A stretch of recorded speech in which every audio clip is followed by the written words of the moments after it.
सर्वप्रथम मैं गुरु जी के चरणों में अपना प्रणाम करती हूँ और मैं शर्मा जी आचार्य से के प्रति विशेष रूप से अपनी श्रद्धा सुमन अर्पित करती हूँ। और मैं समय का सीमा का पूरा ध्यान रखते हुए मैं जो मेरे सामने सभी लोग विद्वजन बैठे हैं, मैं जानती हूँ कि वो सभी लोग मुझसे अधिक भक्त, मुझसे अधिक जानने वाले हैं, परंतु जो भी मैंने संक्षिप्त प्रयास में अल्प समय में मैं कर पाई हूँ उसे आपके सामने प्रस्तुत करने का पूरा प्रयास करूंगी। भगवान कृष्ण को ही समर्पित है सब कुछ, तो मैं प्रारंभ करती हूँ। हे कृष्ण करुणा सिंधु दीन बंधु जगतपते गोपेश गोपिका कांतम राधा कांतम नमस्तुते। तप्त कांचन गौरांगी राधे वृंदावनेश्वरी वृषभानुसुते गौरी प्रणमामि हरिप्रिये।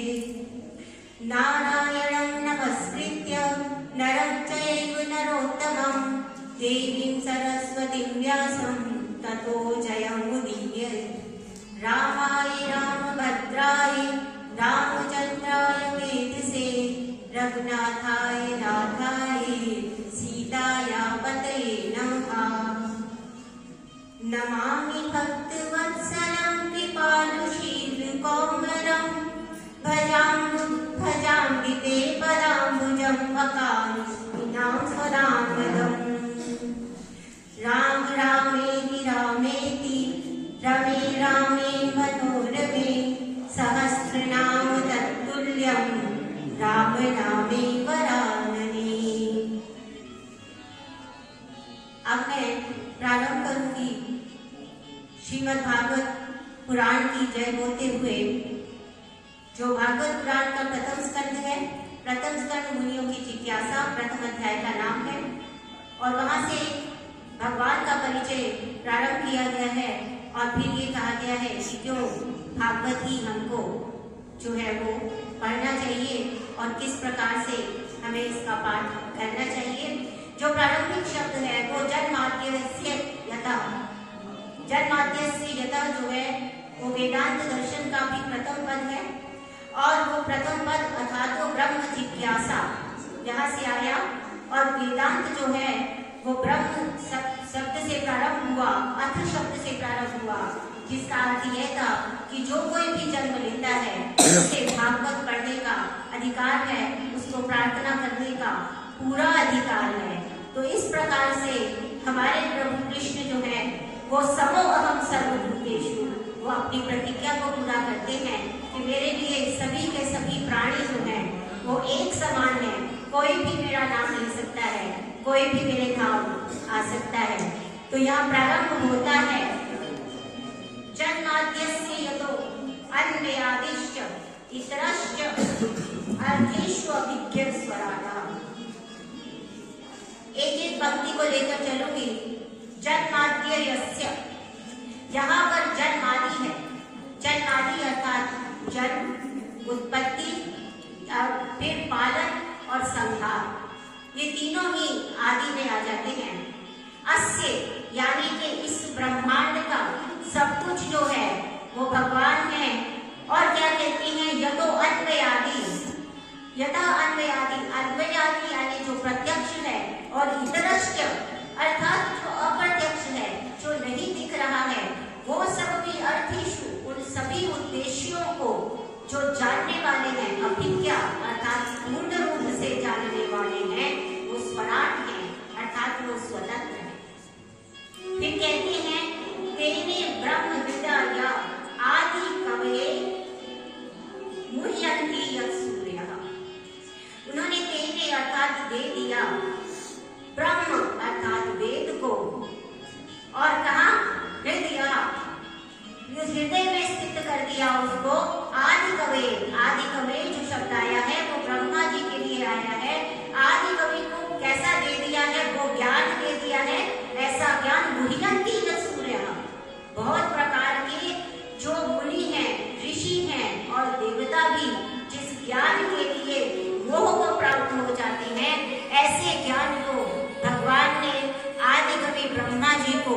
दे दिया है क्या?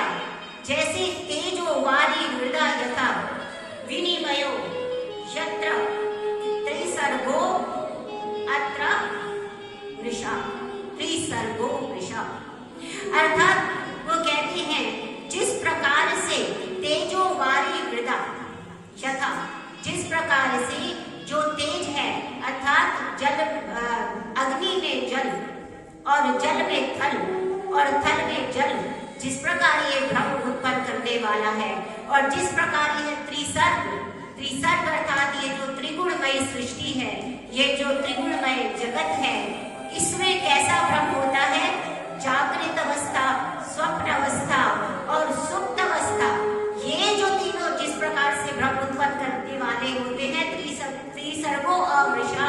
अवृषा शब्द का अर्थ है सत्य सा प्रतीत होता है, मिथ्या होने पर भी वो सत्य सा प्रतीत होता है, ब्रह्म सा प्रतीत होता है। लेकिन भगवान कैसे हैं?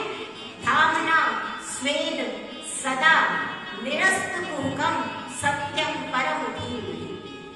तो ऐसे भगवान है। धामना अर्थात सभी अपनी सामग्रियों के साथ अपने आप से सभी प्रकार के माया से दूर होकर इन सब से जो दूर रहते हैं और वो ऐसे जो परम सत्य हैं उनका मैं ध्यान करता हूँ।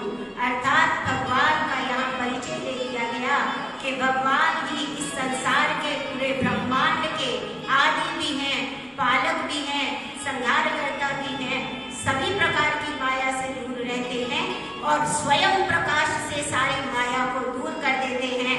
ऐसे भगवान को मैं ध्यान करता हूँ। अब इसके पश्चात जो श्लोक आया है जिसमें उन्होंने कहा धर्मा प्रोचित कैतवोऽत्र, यह श्लोक जो है मैं बताना चाहती हूँ कि यह श्लोक जो है इस भागवत पुराण का अनुबंध चतुष्क है और किसी भी शास्त्र को पढ़ने के लिए अनुबंध चतुष्क को जानना अति अनिवार्य है, क्योंकि जब हम अनुबंध चतुष्क को जान लेते हैं अर्थात उसका विषय, उसका अधिकारी, उसका प्रयोजन और उसके संबंध को जान लेते हैं तो शास्त्र के प्रति विशेष रूप से रुचि उत्पन्न हो जाती है। तो इस श्लोक में जो है भागवत जी का, भागवत पुराण का संपूर्ण अनुबंध चतुष्क को बताया गया है और वो कहते हैं धर्मा प्रोजित कैतवो अत्र परमो निर्मत्सराणाम सताम। यहाँ पर क्या कहा? धर्मा प्रोचित कैतवो अत्र, अर्थात सबसे पहले इस अनुबंध चतुष्क में विषय के बारे में बताया गया। तो विषय क्या है? धर्मः प्रोचित कैतवो अत्र। ये प्रोचित क्या क्या है? विशेष रूप से अस्वीकृत है। और कैतव क्या है? किसी भी जो भौतिक प्रेरणाएं हैं उससे किया जाने वाला जो कर्म है वो कैतव है। प्रच्छन्न है, जो सकाम कर्मों से प्रच्छन्न है उसको पूर्ण रूप से निरस्त कर देना यह धर्म है। जितनी भी हमारी भौतिक प्रेरणाएं हैं उन भौतिक प्रेरणाओं को नष्ट कर देना ही जो है वो पूर्ण रूप से अस्वीकृत कर देना प्रोचित। सकाम कर्मों को पूर्ण रूप से हटा देना है प्रोचित कैतवो अत्र, यही धर्म है। इसी धर्म को बताना जो है वो भागवत पुराण का विषय है। अब दूसरा आता है अधिकारी। अधिकारी कौन है? परमो निर्मत्सराणाम सताम, यानी कि जो परम रूप से निर्मत्सर है। मत्सर का अर्थ ये है कि जो दूसरे के उत्कर्ष को देखकर जो है वो परेशान नहीं होता। आज ये संसार सबसे अधिक दूसरों के सुख से दुखी है, अपने दुख से नहीं दूसरों के सुख से दुखी है। तो भागवत पुराण किसके लिए बनाई गई है? कौन अधिकारी है? परम